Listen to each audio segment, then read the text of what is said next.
to multiply. If you stay on this alone, all that will happen to you is that you will keep having once in a while breakthrough.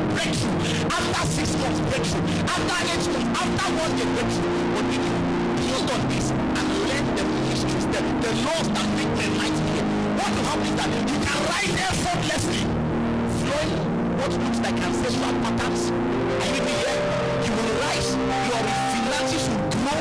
People look at you and say, what is the secret? You say, I found it. It's the balance. I held on the name of the Spirit at the same time. I mastered the laws.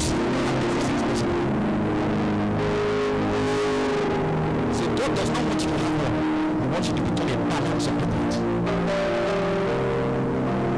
Balance of the point. Are we together with us? Lift your voice and say, Lord, show me the secrets today.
That is a new oppression. The goal of the Antichrist is that as he comes, Every single thing that was to represent allegiance to God, he wants to override it.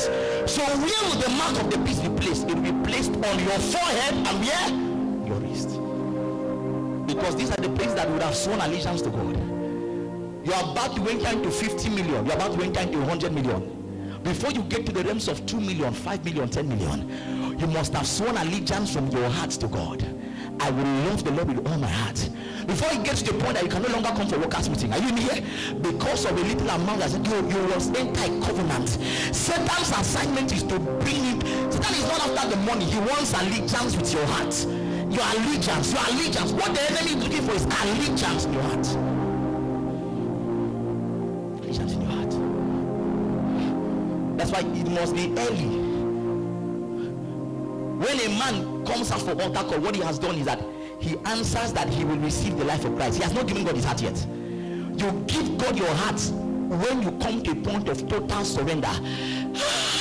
Can I have money? When you get to a point you vow, you go before the Lord and say, Lord, before ATM came, before this money came into my heart, give me. I'm not insulting the Naira, give me.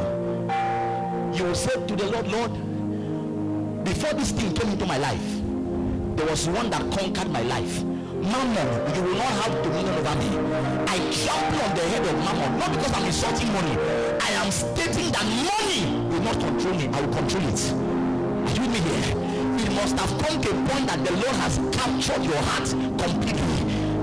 If that has not happened yet, I tell you the truth, as God begins to lift you, we are raising another Mammon, we are raising another Nebuchadnezzar, we are raising another Ahab for the kingdoms of this world. God must conquer your heart. Must capture your heart. Before you begin to use your money to fund lust, before you use it, are you aware? There are people that because of the money that enters their hand, they have a reason to bring more girls and sleep with them. Are you with me here? Money. He said money is not bad. He said the love, the eros of money is the root of all evil. God must conquer your heart. So even when they call you for a business meeting, you tell them with all due respect, I've not yet had my morning time with God. Before I came here, there was one that conquered my heart. You have captured my heart. Jesus, my heart with your love.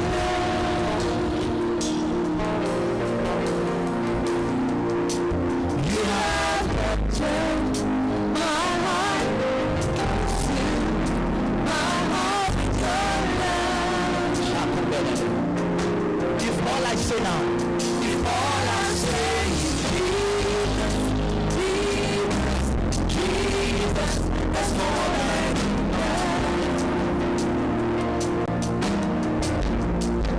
If all I say is Jesus, that's more than enough. You may think that this thing I'm saying is not important, but because you've not had money yet. Money can change your life. Money, power can change your life.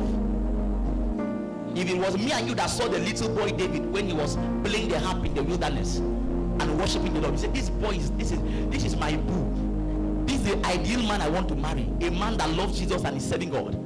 But inside the heart of that boy was the ability to kill a man and marry his wife. Inside his heart, he said, I the Lord, I tried the heart of man. Could it be that why God has not lifted you up here to the place you're praying for in wealth is that your heart is still not with him completely? Your heart is still not with him completely. Why are we still seeing you in the prayer meeting? Because money has not yet come. If money comes, we are not sure we'll have you come to church again. God says the first thing to do is I must sure I have my son. Don't give me your money first. Give me your heart. Don't give me your car, give me your heart. Don't give me your house, give me your heart. Wealth transfer is coming, but it's not coming to men who because of money will become arrogant and proud. No, sir. It's coming to men that despite how much God has given to them, he said wealth and riches are in his house and his righteousness endures forever. It will not affect your righteousness. Your stand with God will not be shifted. Do you know how many more persons? Do you know the number of people that do Yahoo Yahoo? Are you aware that the predominant number of people that do Yahoo Yahoo, their names are Christian names? You have Chukudi, you have Christian, you have David. Those are people that are doing Yahoo Yahoo. Check the Big Brother Niger house. Find the people that are sleeping around, messing around promiscuously, despite the fact that they have a marriage vow. Find out. Check them carefully. They are choristers in churches. How many Muslims are doing those things? You can't find. Because for very many of us, when we stand before Mammon, our convictions will be shifted. And we don't have firm convictions yet. Love the Lord your God with all your heart. You are praying for wealth, but the Lord is saying, I want to have your heart. Give me your heart. That the day money comes, it is in your hand as if it is in my hand. Yes. Your heart. Your heart. What's the state of your heart? There are many of you, you've not yet blown, no, like you think you should blow. But 5 of your priorities, none of them carries the gospel. The gospel is not among the top 5. Change your phone, get an iPad, get a house. I'm not saying that these things are bad, but may that not become the predominant reason why you are alive. Let the Lord have your heart. Let it come to a point that he's not questioned, he's not quizzled as to who occupies your heart. Did you hear what I said in this house?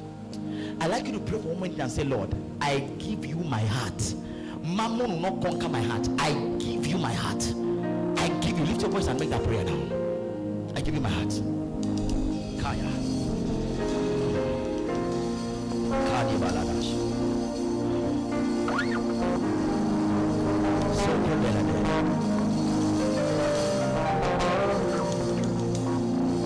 I give you my heart. Lord, I give you my heart. I give you my soul. I live for you. I know. Lord, have your way. Lord, have your way. One more time, Lord, I give you now. Lord, I give you my heart. I refuse to sleep with a man for money again. I live for you alone. I live for you alone. Every step that's right. Every moment.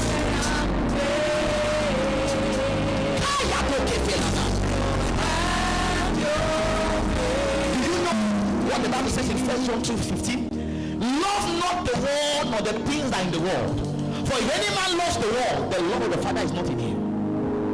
He said, what shall it profit a man if he gains the whole world and loses his soul? We are the girls that slept for BBM, for Blackberry. Blackberry said 10. Where are they now? We are the girls that slept around with men because they wanted to have Nokia 3310. Where are they now? He said, for if any man loves the world, the love of the Father is not in him. What is in the world? The pride of this life, the lust of the eyes, the lust of these things are fleeting. Fleeting. Thank God for iPhone 12 Pro Max. I'm told iPhone 13 has come out, right? It's dwarfing what the other one did. How long will you continue chasing vanities for the rest of your life? Will you do that? What will you tell your children you were chasing after? Lord, you've conquered my heart. It's not a wild chase. None of these idols, none of these toys move me. If you say I should stay without it, I stay without it. Because you've conquered my heart. You know what I said in this house? The first key is that let the Lord have your heart. Number 2, quickly now. Time is running for me. You'll be blessed mightily. Genesis 41. Genesis 41. 34 to 35. I've been changed. Genesis 41. Oh my goodness, look at this now. I don't have the time.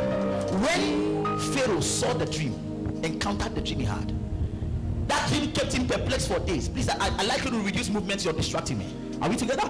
That dream kept him perplexed for days. But the Bible says clearly that when Joseph came to him, this was what Joseph told him after that dream. He said, let Pharaoh do this. Let him appoint officers over the land and take up the fit part of the land of Egypt in the 7 plenteous years. 35 now are the last. And let them gather all the food of those good years that come and lay up corn under the hand of Pharaoh, and let them keep food in the cities. Somebody shout savings. I didn't hear you. Shout it again. Savings. Shout it again. Savings. Shout it for the last time. Savings. Because many times when God gives you money, the next thing God begins to give you when you show your heart is that he hopes you develop a culture of saving. A culture of what? Savings. Do you know that there are many believers, the only notion they have is that God will keep bringing money? Are you with me? But that was not what Joseph said here. Joseph said, this is the season of plenty. It will not always be plenty forever. So when the days come that it will no longer be plenty, we can have what to fall back to. So how do we fall back to those things? We have to start now, sir, these 7 years, and develop a culture of what? Saving. Can I shock you? Many times God will not stop the famine, but God will give you the wisdom to save for the famine, because turbulence times will come. Why do I need a saving, pastor, sir? The first reason, in cases of emergency. Not every time you go to meet people and ask them to give you money. No, sir. It's not the wise thing to do. Every time, give me money. I'm in problem. No, sir. Get to a point you can establish stability. Are you with me here? Yes. Savings. That no matter how the emergency comes, at least you have what you can fall back to and come back again. Well, this happened. This is bigger than me, but I have so amount. It's always easier to help someone that has something on ground than someone that has nothing whatsoever on ground. I know you are a student. Pastor, I don't even have. I know it's difficult to save from what you don't have. But the wisdom is, if you can start with what you don't have, in the days of plenty, are you with me? It will be easy to do the same thing. Savings. Pastor, why do I need savings? Number 2, because except there is a saving plan, you will not be able to deliver yourself from seasons of financial scarcity. Are you with me here? Because there will sure be seasons of financial scarcity. Yeah. So how did it happen that despite the fact Unyime come, drop again and come. Unyime has been out of work for the last 7 months, getting to 1 year now, but Unyime is still looking good. Unyime was not stupid. In the last 2 years he got the job. By all means, he gave God money, he paid his tithe, did first fruits, gave to the poor, but he had a part of that money that he had set aside for what? Savings. It's okay to think that God will give you an instruction and say, cast out your savings. That is different. But let it not be that you don't even have a plan at all for what? Because many of us don't have a plan for saving at all. Can I tell you the truth? You will not be able to maximize seasons of favor because you lack savings as well. Yeah. You have a department, thank you, sir. You have a career you're doing, you have a department you're in at the moment, and there is a Black Friday sale that they give 50% off for the equipment that you need for that place. Will you be able to buy the equipment? Why? You say, even if you bring it down to 10%, if you make it 90% off, I will still not have the, because I had no saving plan. Yeah. No saving plan. That's how many believers are. I just want, yeah, waiting for when God will open. God, open the door, my helper. Where my helper? Oh God, my helper, oh, my helper, oh, Lord, open them, slap them this night, knock them in the head. Let them remember me by fire, by thunder, by brimstone. When God says, okay, no problem, I will show you mercy and open a season of breakthrough to you. You know what? Many of you have not overcome the feeling of alert. The feeling of alert. The moment you see the thing coming, bang bang, I don't get alert, God will win. I don't get alert, you will move. That money that would have been used for saving, used for him. Are you me? I'm going ahead of myself. You will end up not, are you me? You will not do that. What will you rather do? You go down. Go down to Egypt and tell Pharaoh, let my people go. You go to Kilimanjaro, you declare, anyone that is thirsty on the first day of that great day, I declare, everyone at the joy. Just joy. Somebody's about to pay. Say, hey, tell them that Moses is here. Chop life. You see, the money is going to say, what are we talking about? What are we talking about? The path of the just is as a shining light that shines what? To enter cold stone. Hey! What is there? What is going on here? Who goes there? When do you have peak hours? When do you have more customers? From 10 a.m. sir till 11. I'll be here by 10. 10 tomorrow I'll be here. What am I here for? Hello, my people. Tell them that Moses is here. If you need costone on me, if you see me, other people are writing about you, but you're writing about yourself. If you see me, bill me. If you see me, bill me. They will truly bill you. 15th of the month, your face is changing. It's coming squeezed. If they don't pay salary for 2 months, you are died. You write at this point, you put an emoji, suicide on my mind, depression things. 2 months salary, no saving plan. Are you with me here? That's how many believers are living their lives. No saving plan. Careless. Just live carelessly. If you cannot even have this, and meanwhile, don't save it. I would advise you now, don't save in naira, because what 200,000 could buy at the beginning of this year, you can't buy it now. Don't save in naira, save in dollars. If you want to borrow somebody money, borrow the person money in dollars. Tell the person